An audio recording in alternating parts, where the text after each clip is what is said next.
Mä muistan vielä ikuisesti sen päivän, kun mä jouduin ekaa kertaa lähteä hakemaan kaupasta näitä, ja se hävetti ihan hirveästi. On sekin taas tietenkin parempi, että pyydätte vaikka jonkun ostamaan noita teille, jos ette uskalla itse mennä vielä noita sinne hakemaan, mutta siinä ei siis mitään hävettävää. Ja toi kondomin hakeminen kaupasta tuntuu ainakin mulle henkilökohtaisesti tällä hetkellä ihan samalta, kun mä ostasin kaupasta vessapaperia, että näin ne ajat muuttuu. Töt ja pojat, olkaa vastuullisia nuoria ja käykää rohkeasti vaan hakea sieltä kaupasta tarvittavat välineet.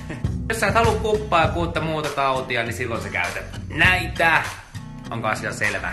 Miettikää aina sitä, että onko teidän mielestä nolopaa mennä lääkäriin ja teillä on joku kauhean sukupuolitauti tai se, että sä meet kaupasta ostamaan kondomit. Älkääkä ikinä luottako siihen toisen osapuoleen, vaan kantakaa aina vastuu itse, niin näin säästyt varmasti kaikilta taudeilta. Älkää hajoa, niin kuin huomaatte.